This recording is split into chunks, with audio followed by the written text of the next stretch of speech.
Jack observed his tee shot sailing down the fairway's center, his consistent style evident. Despite its brevity, it was straight and precise. After the others teed off, it was my turn. With a brief practice swing, I aimed for the distant hole, opting to test my luck. As a dedicated powerlifter, my bench press prowess surpassed my college days, impressing even gym regulars.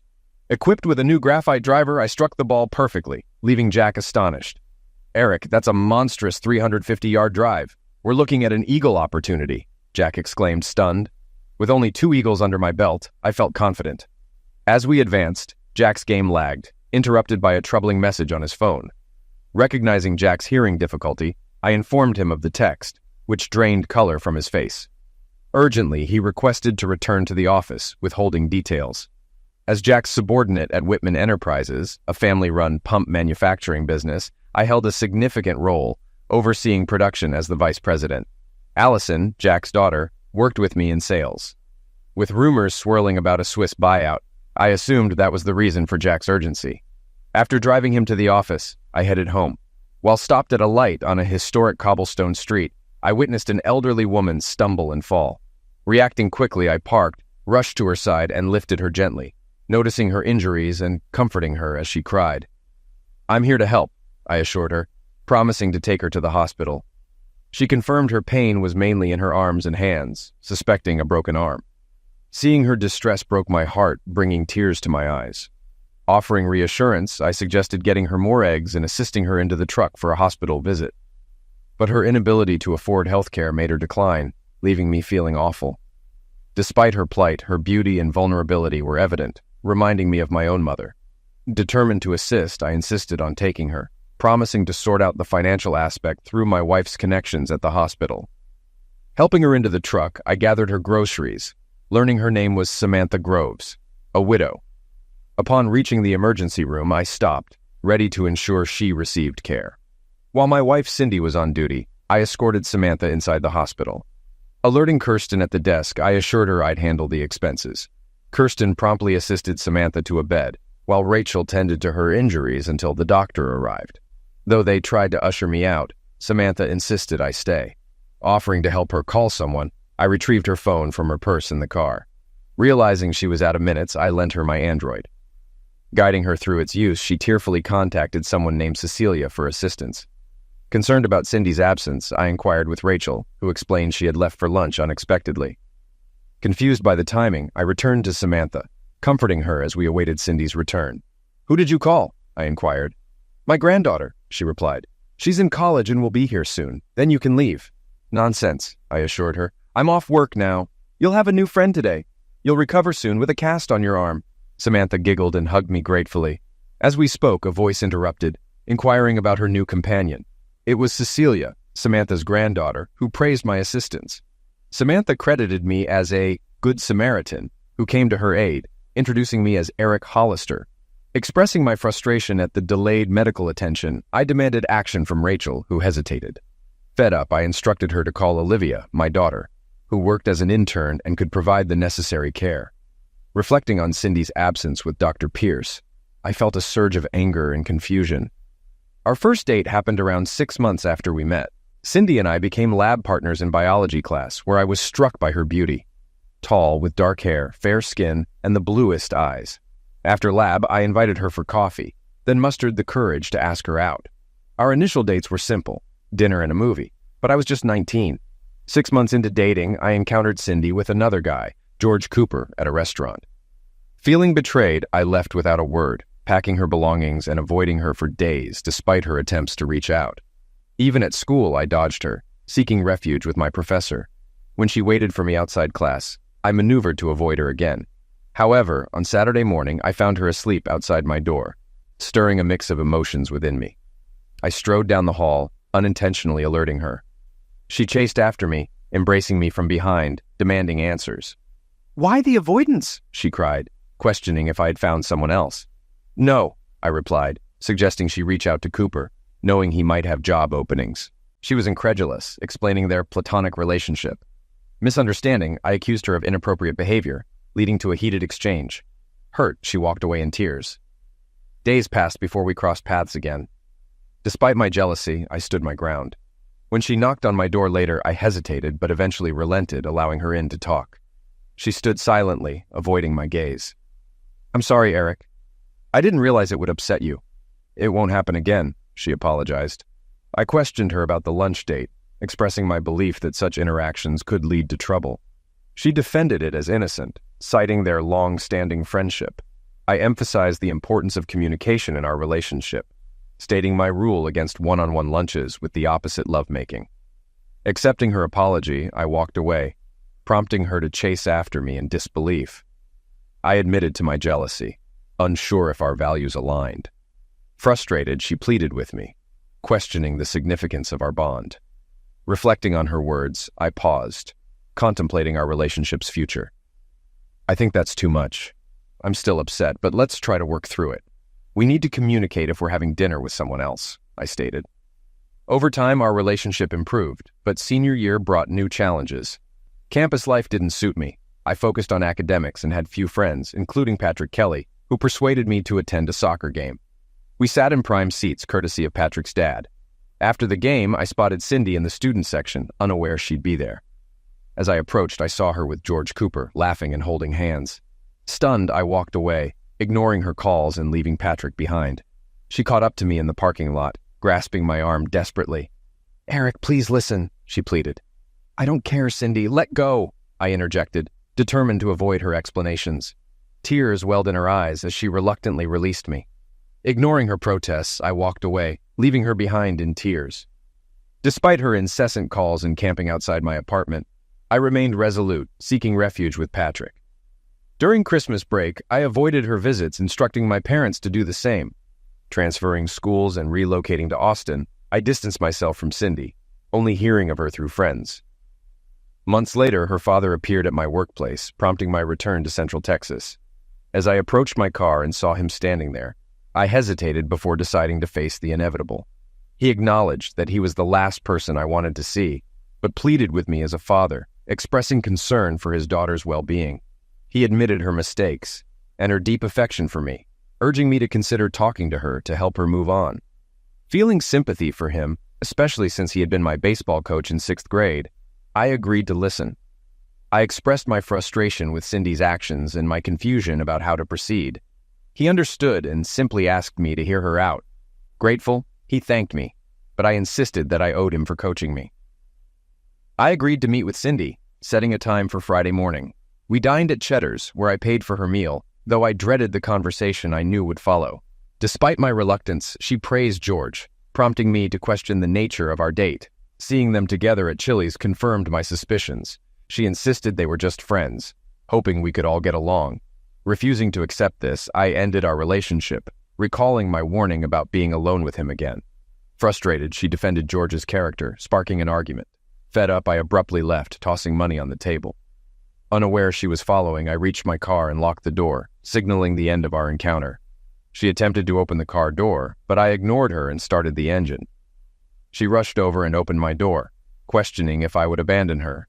Offering to call her a cab, I refused to engage in further conversation, suggesting she talk to Cooper instead. Apologizing, she promised not to be alone with him again, but I dismissed her, stating it was too late and expressing my frustration with her lack of respect. I arranged for a cab and left her behind. 3 weeks passed without any contact from her. During a weekend visit to my parents' house, I was unexpectedly confronted by them. Cindy, her parents, and even the pastor gathered for what seemed like an intervention. Feeling dumbfounded, I entered the room to find everyone staring at me, unsure of what was about to unfold. My younger sister, Chris, rushed to greet me with her usual affectionate gestures. At 15, she was a sweetheart. Taking my hand, she guided me to my seat, humorously referring to it as my throne. Pastor Robbins took the lead, though I found him overbearing. Cindy spoke gently, expressing understanding but urging me to listen. Then it was my father's turn. Surprised, I commented on their open marriage, catching them off guard and deviating from their prepared script. "Are you accusing Mom and Dad of infidelity?" "I never suspected that," she admitted, blushing. "Well, why would you say that?" she responded defensively.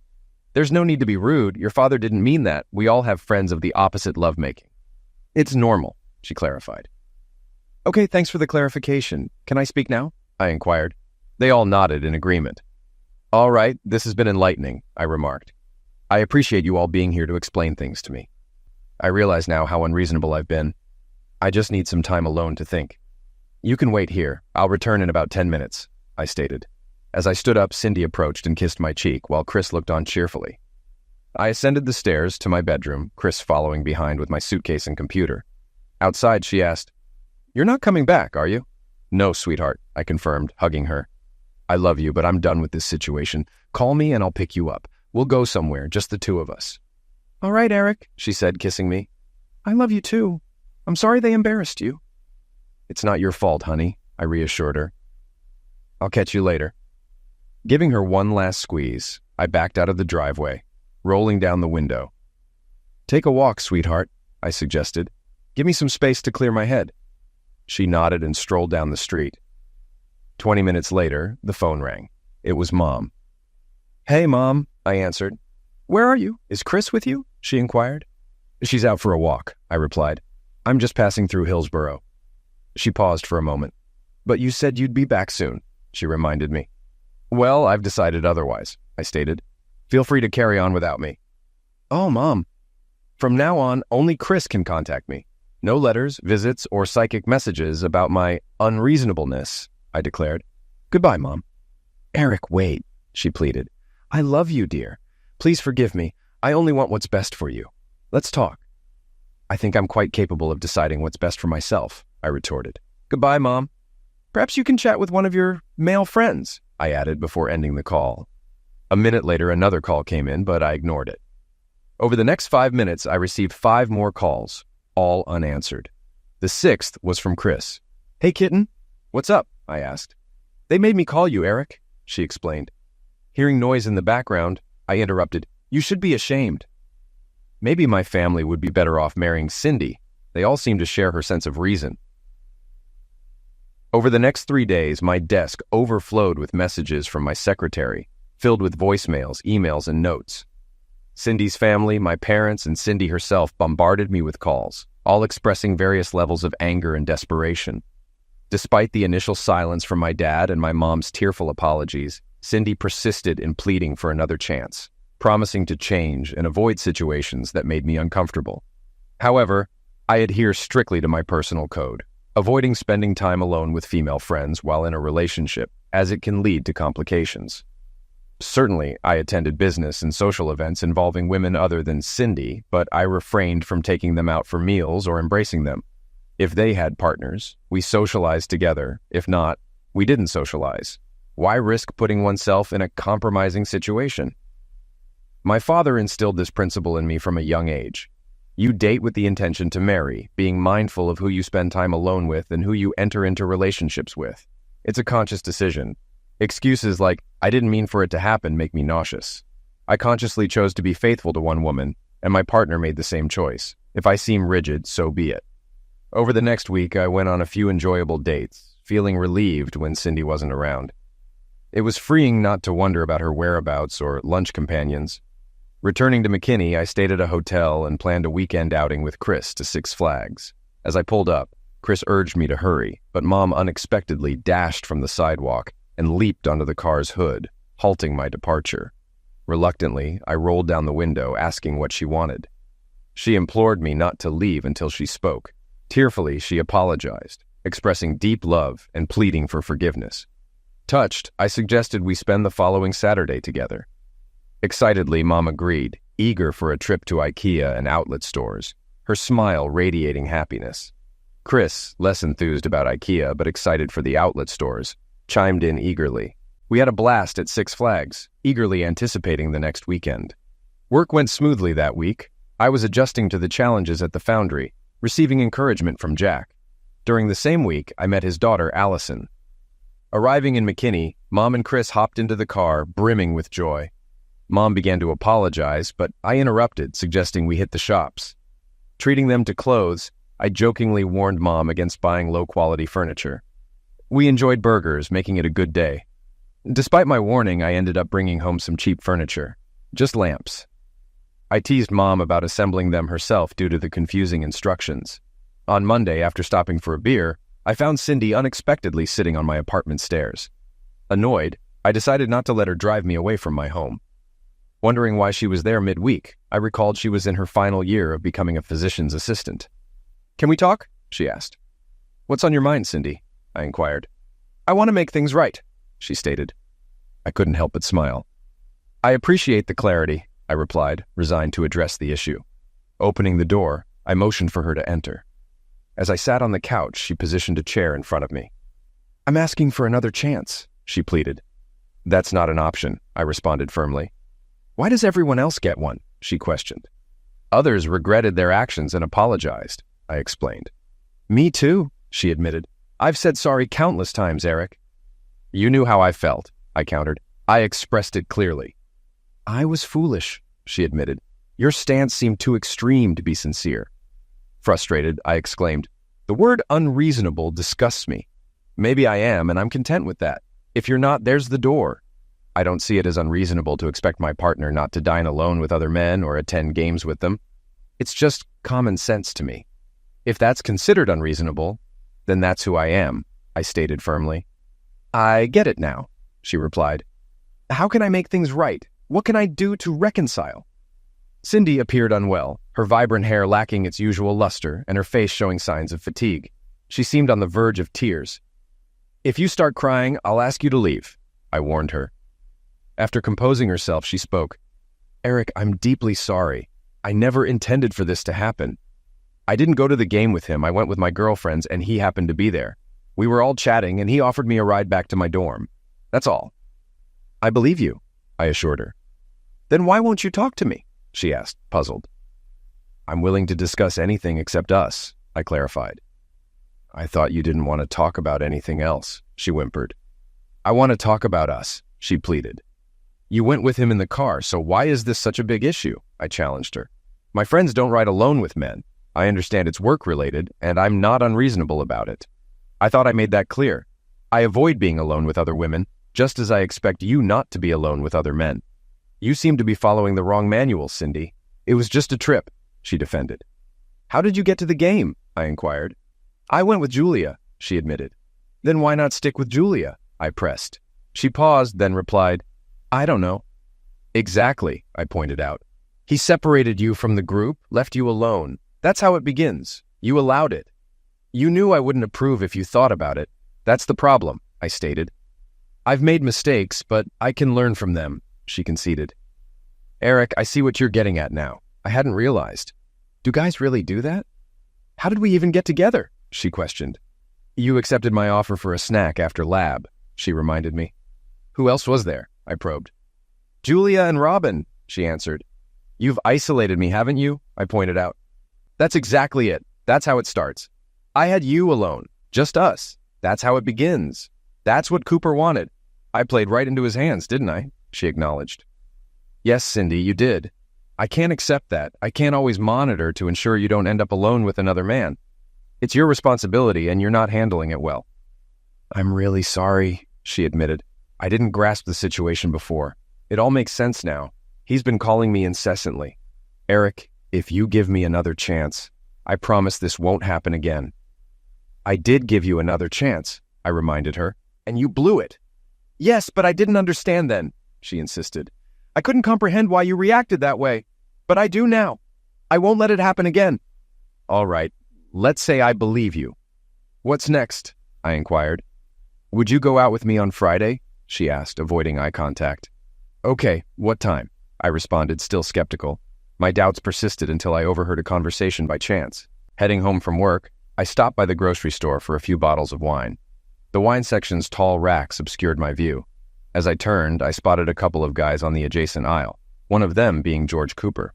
Their voices carried more than necessary. "What happened with that girl you were pursuing?" an unfamiliar voice queried. "You mean Cindy?" Cooper replied. "Yeah, she was hot," the other guy commented, mentioning her boyfriend was an idiot. Cooper explained, "I was close to sealing the deal when he caught us together. He caused a scene, and now she won't even talk to me, but it won't last. I'll keep calling her until she gives in. I'll keep at it." I was surprised. Cindy kept her promise, which impressed me. She had her chance and passed the test, making it easier for me to move forward. I also dealt with Cooper, though it's tough to make calls with a cast on my arm. He had another tough year and lost his scholarship. That was 27 years ago. Until around age 5, Cindy stayed true to her word. Then someone gave her a book that changed everything. The book delved into the differences between men and women, which shocked me. Did people really buy into this? It felt like paying $29.99 for someone to state the obvious. Cindy embraced the idea that men often fail to understand women's needs, leading to emotional deprivation. We spent hours discussing nonsense and collecting pointless books. We watched movies meant to highlight my insensitivity and read highlighted passages from her books.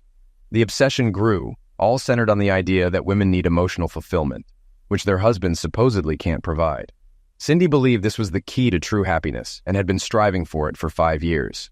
Despite this, her behavior hadn't changed much. She spent time with other women but avoided being alone with men, a rule we both followed. We understood exceptions for emergencies, work, and family, but never spent leisure time alone with the opposite lovemaking. That is, until the day I learned about Cindy's prolonged exploration into Daddyland. Olivia pulled my hand and I wrapped my arms around her. "Hey, sweetie. Sorry for getting sidetracked. Olivia, meet Samantha and Cecilia. Samantha's injured. Can you assist them? Where's Mom?" she asked. "That's a good question," I replied. "We'll discuss it later. Can you help Samantha get cleaned up?" "Sure," Olivia nodded, turning to Samantha. "So why are you with the ignoramus?" She gestured towards me. "He's helping me, and you should show more respect for your father," Samantha scolded. Olivia snorted. "He's not respectable, but I love him dearly. Is that enough?" Samantha's eyes sparkled. "I can see that, dear. He's been wonderful to me. He brought me here, got me settled in this nice room with kind nurses. You don't need to stay, Mr. Hollister. Doctors Olivia and Cecilia will take care of me." "It was nice meeting you, Samantha, but if you call me Mr. Hollister one more time, I'll take you back," I grinned. "My name is Eric. I'll be checking you out. I have your groceries in my truck. What should I do with them?" "You can—" "No, I can't ask you to," Samantha hesitated. "Can't ask what?" I inquired. Cecilia intervened. "Could you take them to our house? We can't let them spoil. Her grandson is there. He'll let you in." She escorted me to the hallway and whispered, "Eric, I'm so grateful for your help with Grandma." She kissed my cheek, hugged me tightly, and whispered, "You're a very kind person." I patted her shoulder and left. As I left the ER, I spotted Cindy and Pierce approaching. A column blocked my view, but their conversation echoed. "This is bad, Elliot," Cindy fretted. "Really bad. We've got to fix this. We'll say it was a board meeting. He can't know about us yet. He's clueless," Pierce insisted. "You're wrong," Cindy countered. "He's smarter than we think. Our only hope was his ignorance. Remember, we planned a board meeting. Julia will vouch for it." I felt dumbfounded. I hadn't suspected a thing. Walking to my truck, I realized I was heading the wrong way. Correcting my path, my phone rang. Cindy. I ignored it. Locating the address, I found a small white house with a vinyl fence. Carrying the groceries, I rang the bell. A slender black man answered. "Are you Samantha Groves' grandson?" I asked. "Yes, how can I help you?" he replied, his voice catching my attention. "She had an accident and I brought her groceries," I explained. "My sister asked me to bring these," I added, corrected by his response. "She's my cousin," he clarified. "My mistake. Would you mind putting these away for her?" I requested. "Sure," he agreed. Glancing at me, he invited, "Want to come in?" "No, I'm in a rush," I declined. "Are the eggs broken?" he inquired. "Yes, but I promised to replace them," I replied, seizing the chance to return when Samantha was home. Time to get busy. I visited Julia's house, but she seemed surprised to see me. "Paul's not here," she said anxiously. "I came to talk to you," I replied. Just then, Paul arrived. "Well, I guess he's here now," I remarked as he approached. He greeted me warmly and suggested we enjoy a beer on the porch. Julia brought out Paul's homemade pale ale, and as she turned to leave, I stopped her. "I need to talk to you, Julia," I insisted. She glanced nervously at Paul. "I'm in the middle of making dinner," she said. "Can we talk later?" "Now's the time," I insisted. "I want to hear it straight." Tears welled up in her eyes. "Please, Eric, don't make me say it," she pleaded. "Cindy's having an affair with Pierce," I revealed. "And Julia's been covering for her."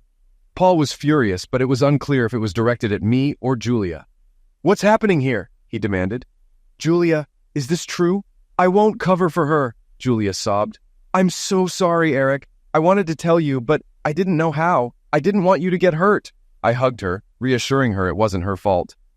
Do you know how long this has been going on? I asked. No, I just found out, she confessed. Well, I'm sorry for dragging you into this, I said. Paul offered support, even suggesting a family lawyer if needed. I thanked them and apologized once more. Dreading going home, I feared facing Olivia without Cindy. Did she know and cover for her mom? I needed to find out, though it would be painful.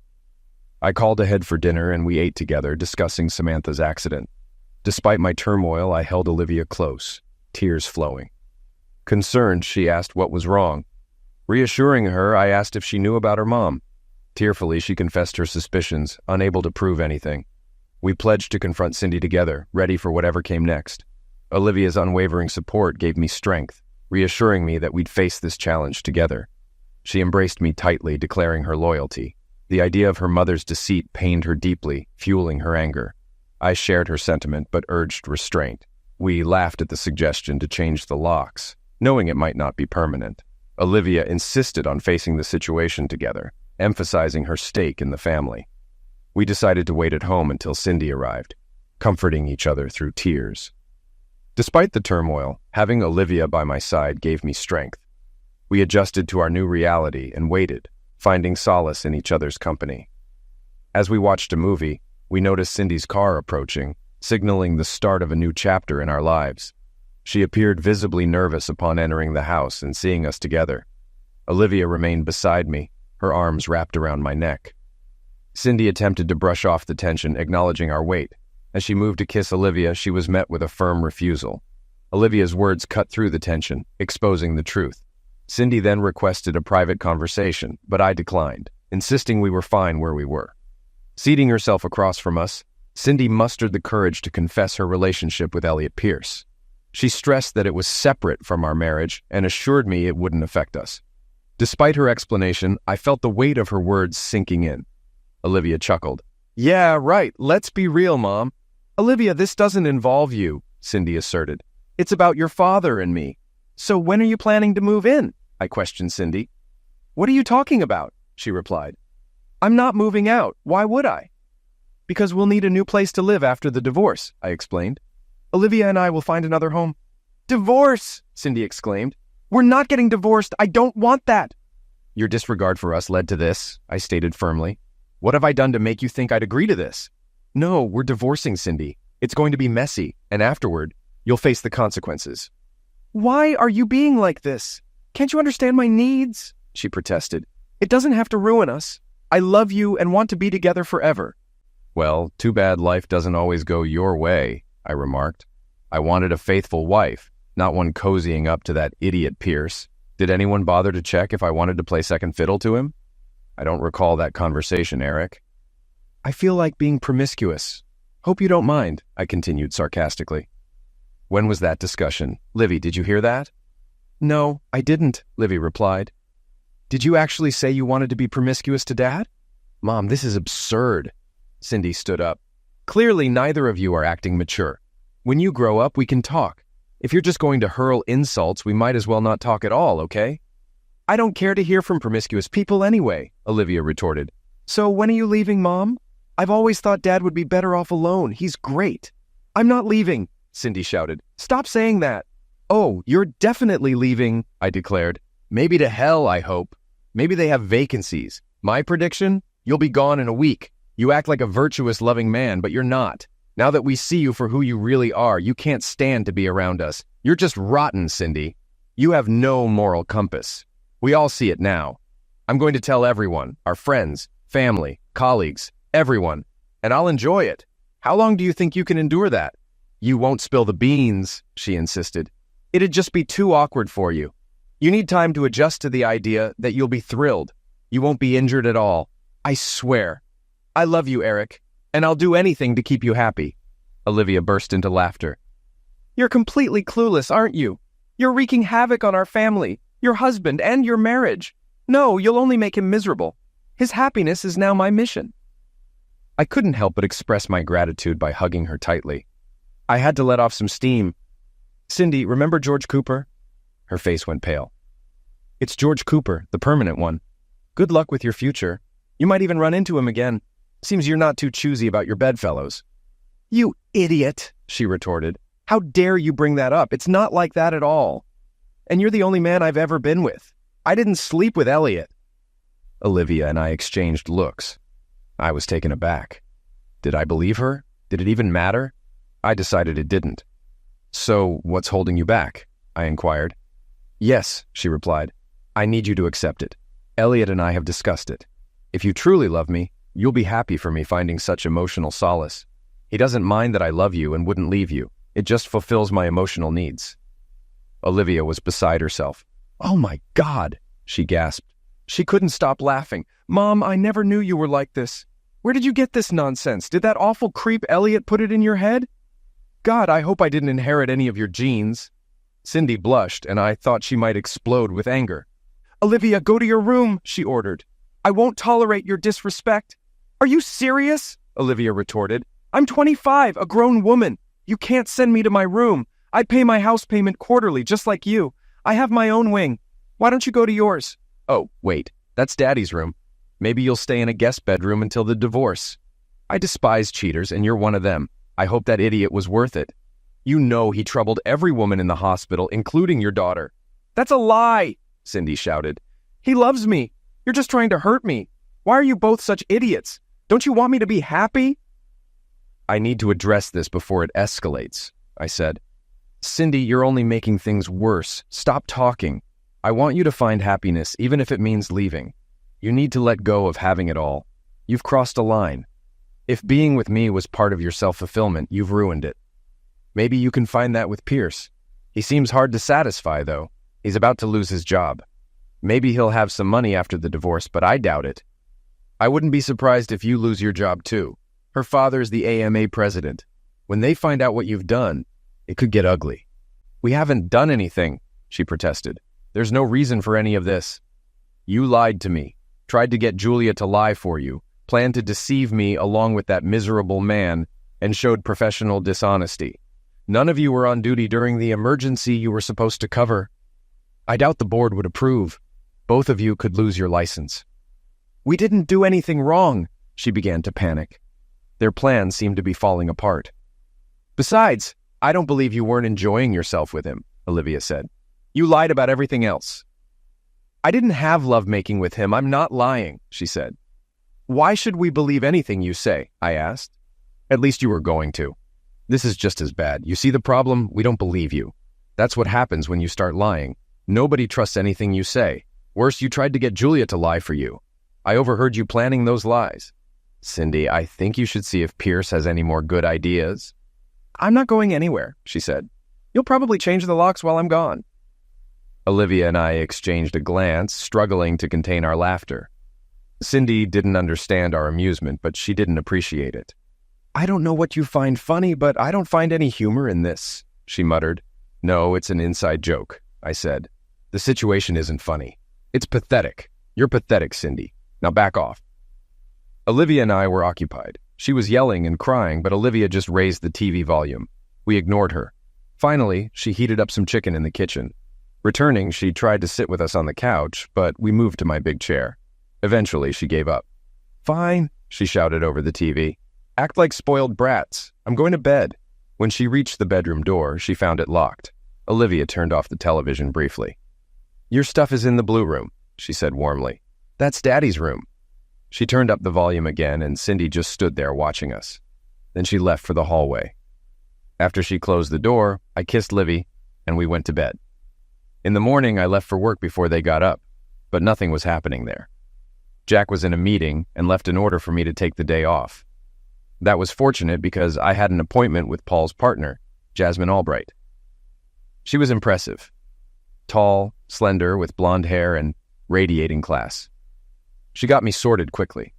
The rest of the day, I ran errands, visiting various places around town at her request. I was exhausted. I had one more stop to make. I went to the grocery store and bought 3 dozen eggs. At Samantha's house, Cecilia greeted me warmly. Samantha was delighted to see me. We sat together, drinking coffee and eating muffins, chatting. Samantha expressed her love for Olivia repeatedly. We discussed Cecilia's studies. She aspired to become an educational administrator, aiming to transfer to a 4-year school after finishing community college and working hard for a scholarship. I found myself admiring her spontaneously. With her huge brown eyes, small face, and curly mop of hair covering one eye, she resembled a magical creature from a fantasy drawing. Although our conversation was brief, I promised to visit them again soon, feeling like I'd gained two good friends. Livy was at home when I returned, and I invited her over for a barbecue, updating her on my day. She mentioned that Pierce had taken Cindy out for a while, likely strategizing. I focused on my plans, ignoring Cindy when she returned home later. In the morning, I found a note from her expressing a need to talk and asking me to wait. That night, work resumed as usual, but I felt off. Allison approached me about sales issues, but I couldn't focus. After noticing my distraction multiple times, she inquired about what was bothering me. "I'm sorry, Allie, I'm not myself today," I confessed. "You better tell me what's going on," she insisted. "Well, I'm getting a divorce," I admitted. Shocked, she demanded to know what happened. "I didn't do anything," I clarified. "But Cindy came home and declared she's seeing that creep Pierce. She claims it won't affect our marriage, but she needs to fulfill her own needs." "Good Lord," Allison exclaimed. "What does that even mean?" "I have no clue," I replied. She rambled about emotional fulfillment, insisting she hasn't slept with him yet but plans to, and she expects me to support her happiness. Allison poured us some bourbon and joined me, exuding sensuality with every move. She was stunning, with a body that left men mesmerized. Despite the tension between us, she became one of my closest friends, also sharing a bond with Olivia. "What's your plan?" she inquired. "No revenge schemes, right?" I chuckled. "Nah, just want closure and move on. Too exhausted for plots. Pierce will face consequences, legally. Not worth my energy to physically confront him. If they left me alone, things would have been fine." Allison kept me company, boosting my spirits. She insisted on dinner Friday. Arriving home, I heard yelling. Cindy and Pierce were on the couch as Olivia confronted them. Pierce's push led to a brawl, but Olivia and I swiftly escorted him out. He left in pain, Olivia found it amusing, and we went our separate ways. On the porch, Cindy wasn't amused. "I can't believe you did that," she yelled. "We came here for a civilized chat and you acted like savages. You didn't even give him a chance. You might have liked him if you did." "I gave him a chance," I countered. "I didn't damage him, so he's got a head start when he sees me again. Let it go." "And Cindy, want to catch a movie?" I asked Olivia. After cleaning up, we changed and took a stroll. Later, we endured a movie Olivia adored but I loathed, then grabbed wings. Returning home, Cindy was gone, perhaps due to a hospital emergency. Friday night, I treated Allison to dinner and dancing. My conscience was clear. My marriage was done. Allison was a fantastic dancer, and we had a blast. Amidst the fun, Allison confessed a long-time crush on me.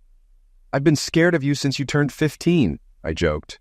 "You know I'd never hurt you," she assured me, nuzzling my chest. "That could be you, Eric," she hinted. "I'm honored, Allie," I replied, but admitted feeling upset. She understood, and I drove her home, where we shared a passionate kiss. Feeling rejuvenated, I ignored Cindy's attempts to start an argument and went to bed content. Saturday morning, I lingered in bed, contemplating the day ahead. Eventually, I rose and Cindy brewed coffee while I enjoyed a brownie in a cup. She insisted we talk, but I declined, knowing it would only fuel my anger. Instead, I asked where she wanted the divorce papers delivered, as my lawyer would have them ready Monday. "I'm tearing up these papers," she declared. "You do want a divorce," I countered, highlighting her action since getting involved with Pierce.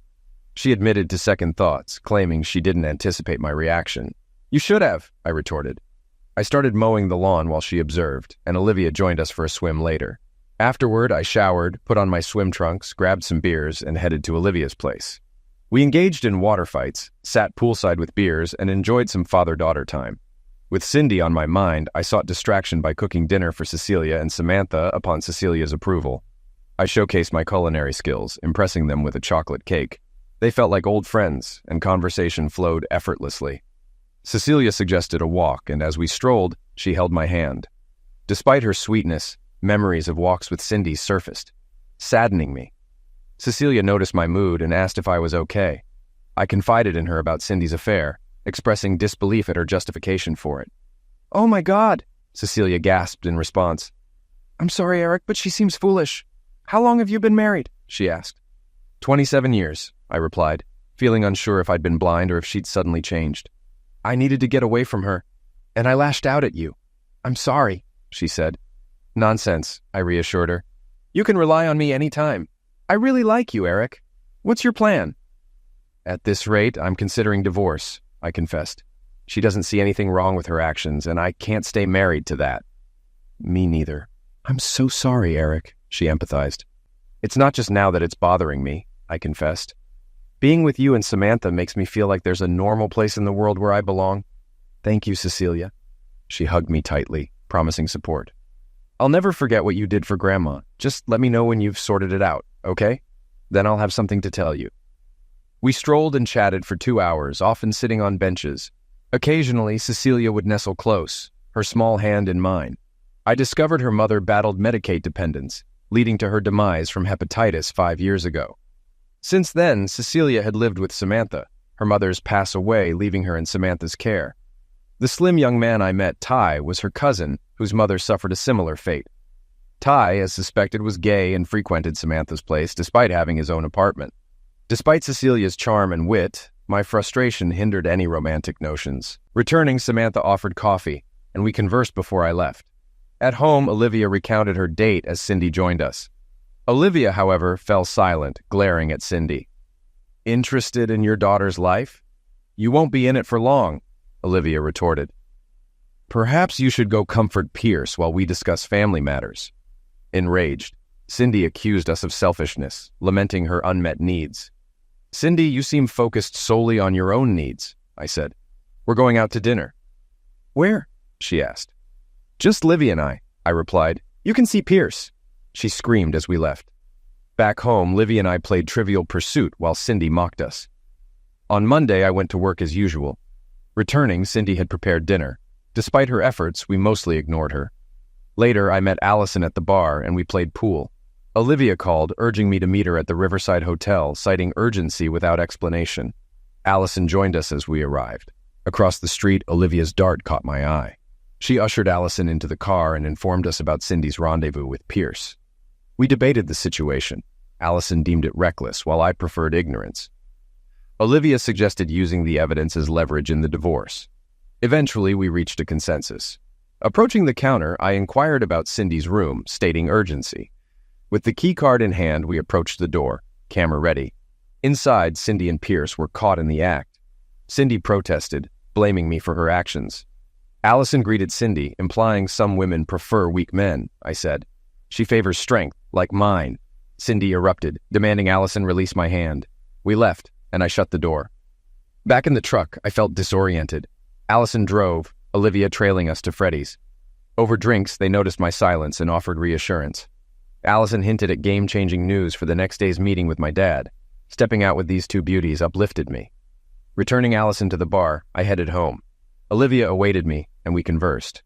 When Cindy arrived later, she complained about her credit cards. I explained our financial separation and the consequences of her refusal to sign divorce papers, hinting at a compromising video. You idiot, she yelled. How do I replace the papers? Not my problem, I replied. I've set up a meeting with a realtor to value the house. You can buy me out or vice versa, but buying me out might strain your finances. I'm not doing anything until the divorce is final, she insisted. Olivia corrected her, stating it could be quick with a simplified process. You earn 3 times what I do, she argued. You should pay alimony. I have a video suggesting otherwise, I countered. Messing with me could cost you your job and license, I warned. Eventually, she relented, signing the papers and agreeing to a hearing. Despite her daily protests of love, as the hearing neared, she grew increasingly desperate. 3 days prior, she left a note requesting a discussion upon her return from work. She hurried upstairs for a shower, then returned with beers for all of us. Nervous, she gathered us around the kitchen bar to talk while she prepared food. After a hesitant start, she confessed. Eric, Olivia, I owe you both an apology, she began. I've made grave mistakes. I never imagined things would spiral like this. I misjudged you, Eric. I expected your understanding and support, but now I see my error. I was wrong. I disagreed, insisting it wasn't solely my failure to understand or support you, I interjected. The problem isn't just your actions. It's the breach of trust. Remember our vows? You promised to forsake all others. This deceit goes beyond lack of understanding, Cindy. It's about dishonesty and betrayal. Oh, spare me. Now you're repulsed, she retorted. And what about all your time with Allison? I'm not oblivious to you and her. You're clueless, I snapped. I never touched that woman. But don't think the thought didn't cross my mind. What stopped me? My commitment to you. I loved you completely. The idea of betraying you kept me from even considering a relationship, let alone closeness with anyone else. I've been faithful to you emotionally and physically all this time. It's because of you. I don't buy it, Cindy countered. I believe him, Olivia intervened. You're the one I don't trust, always playing the sufferer, Cindy lashed out. You've always resented me and sided with him. That's rubbish, Olivia fired back. You're just angry at everyone else because of your own mistakes. And now you're suddenly sorry. For what? Getting caught. What's the fuss? You're clueless, Cindy repeated. Actually, I'm well aware, Olivia smirked. It's pathetic, Mom. And you left Dad for this? I didn't throw anything away, Cindy wept. I never wanted any of this. I don't want a divorce. I love you, Eric. Can't you see? No. I see a self-absorbed woman putting her needs above all else, I said. Are we done? No, Cindy sobbed. What can I do to fix things? I'll do anything. Please don't leave me, Eric. But let Dad speak for himself. Eric, she pleaded with me. Fine, no more deceit, no more sneaking around, no more dating other men, no more lies, I stated. Oh, wait, you've already done all that. The ship has sailed, Cindy. We've had our good times. I'm not out for revenge. I'll split our assets evenly, except Olivia. Thankfully, she's grown now. She stays with me. I don't need half of everything. I just need you, Eric, she said, her voice hollow. 3 days later, the divorce was finalized, and Olivia and I relocated. We found a cozy 3-bedroom apartment near Olivia's hospital and my workplace. After furnishing it, it felt like home. As I listed the house for sale, Cindy reached her breaking point. Returning from work, I found her leaning against my truck. What's your plan, Cindy? I asked. Where will I go? She pleaded. Eric, enough is enough. Can't we move past this? Are you really selling the house, or is this a lesson? She implored. I've learned my lesson. Can't you forgive me? I forgive you, I replied. Now please step aside so I can go home. She retreated to her car, and I headed to our new place. An hour later, Jack Eric called. We've got a crucial meeting tomorrow at 10, he informed me. It's time to get back on track. Allison filled me in on your situation. I need to know you're handling it. I assured him I was. Surprisingly, I was at peace. Looking back, it seemed almost inevitable. It was surprising how long it lasted. Cindy's moral compass was off, and it had always been that way. Fear of losing me kept her in line, especially after the George Cooper incident, which stuck with her for 27 years. But eventually, her own needs took precedence, and she began acting on them. I realized I'd wasted time. At 46, I needed to plan the rest of my life. I called Allison, but she had plans. So, I invited Samantha and Cecilia to dinner at Gino's, a nice Italian restaurant. I drove them there in my car, not wanting to take a truck to such a place. They arrived at my new house, impressed by it. After a glass of wine, I gave them a tour. When it was time to go, I led them to the garage. Cecilia got excited, asking about a car. That's quite a car. What is it? She exclaimed. It's a 1951 Mercury, I replied. She eagerly asked for a ride. What's under the hood? She inquired. Not a cheesy 302, I assured her. It's a Windsor 351 stroker, 408, making about 540 torque. You're not a gearhead, are you? She asked, taking the keys. I like hot dogs, I joked as she grabbed them from me. It took her a moment to notice the lack of door handles, but with a press of the remote, the doors swung open. We hopped in, and she ignited the engine. The garage filled with a roar, and she lit up like a Christmas tree. Her eyes sparkled, hair tousled, radiating pure joy. Spotting the nitrous oxide switch, she couldn't contain her excitement. I've got to try this, she exclaimed eagerly. Without hesitation, she revved the engine, sending smoke billowing as we peeled onto the street. Samantha squealed, and I quickly secured her seatbelt. Me too, Cecilia chuckled nervously, turning to me. Terrified, I admitted. Yet she proved herself a skilled driver, cruising slightly above the speed limit in the fast lane. As we hit an empty stretch of highway, she shot me a glance, eyebrow raised. Catching Samantha's grin, I urged, Hang on tight, Cecilia. Hit it. With a surge, we were pinned back in our seats as she engaged the nitrous. The rush was exhilarating as we soared before returning to Earth. Cecilia's gleaming smile and jittery excitement were infectious. Thank you, Eric, she beamed. I've always dreamed of this. Anything for my girl, I replied, earning a glance that set my heart racing. Dinner was fantastic. After bidding them farewell, I arranged to take Cecilia to the lake on Saturday, despite her initial hesitation. Olivia arrived just then, and though something felt off, their brief exchange gave no clue. We waved goodbye as they drove off. "She's the sweetest person I've ever seen," she confessed. "Age bothers me a bit, Daddy." "I'm still fit," I reassured her. "Yeah, but her arm is broken," she teased. I chuckled. "I think Samantha might be too tall for me." I squeezed Olivia affectionately. "I love you, baby," I whispered. "Me too," she replied. Back home, she shared details of her date before we turned in for the night. The next morning blindsided me. There was a Nordic-looking man in the office, flanked by lawyers, Jack, Allison, all looking serious. Jack announced, "We're selling the business. You'll be president, Eric." He handed me a folder of documents. "What about Allie?" I inquired. She beamed. "I'll take your old position." "I'll consider it," I said. I had 2 weeks to decide. That evening, I treated Allison to dinner followed by dancing, and we had a blast. As we sat down after a lively dance, Allison's gaze sharpened. Following her line of sight, I spotted Cindy dragging along an unwilling companion. Seating herself opposite us, Cindy's anger flared as Allison greeted her. "Allison, it's not your place to throw around accusations. Given your history, moving in with a married man, I doubt you're in a position to judge," Cindy retorted. "Well, Cindy, if memory serves, I don't date married men," Allison shot back. "And as for Niditch, I'm not sure about his marital status, but I'm sure you're well acquainted with marital drama," she added. Cindy continued, blaming me for various misfortunes. "You sent her that video, Eric, wrecking a marriage, and you likely had a hand in getting us fired," she accused. "Frankly, I'm relieved," I responded. "I'm no longer married to a cheater, and as for Niditch, his problems are his own doing, not mine or Allison's." "Olivia hasn't spoken to me since you left," Cindy said. "Did you have to involve her too?" I retorted. "That's your burden," I replied. "I haven't spoken ill of you. We've moved on from your actions. If you want to talk to her, call her. But she's blocked me," she snapped. "That's not my concern," I replied. "Maybe she's content. It's time for you to leave." I didn't offer her a seat. Cindy left hastily, and I didn't mind as long as she was gone. I stood up and pulled Allison into another dance. The song shifted to a slow one, and she held me close. "I'm sorry, Eric," she whispered. "It's not your fault she ruined the evening." She gazed up at me. "Who says it's ruined?" she asked. I looked at her in my arms. "I wasn't joking about loving you," she confessed. "I never thought I'd have the chance." "I love you too," I replied. "You're my closest friend. You wouldn't have dinner with me if it wasn't business," I teased. She chuckled.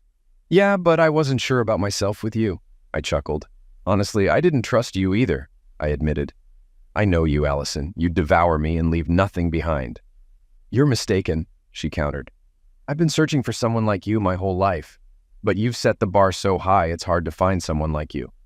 "I'd never want to hurt you, Eric," she assured. "I think you've built up an idealized version of me in your head," I responded. "I'm 10 years older despite your youthful appearance. I'm laid back, a bit tough, and somewhat damaged." "I'm well aware," she replied. "We've worked together for years. Sometimes you frustrate me with your stubbornness, but your willingness to protect those you love is incredibly attractive. Deep down, you're still a child. Lately, you've had to mature a lot. You don't seem bothered by Cecilia's age." "Take me home, Eric," she requested. We arrived at her house. Things got carnal, and eventually she started crying. It caught me off guard. I'd never seen her cry before. "I am who I am," she gasped. "I was meant to be like this. The only man I ever truly desired was someone I couldn't have. I could be anything for you. I promise, Eric, if you give me a chance, you won't regret it.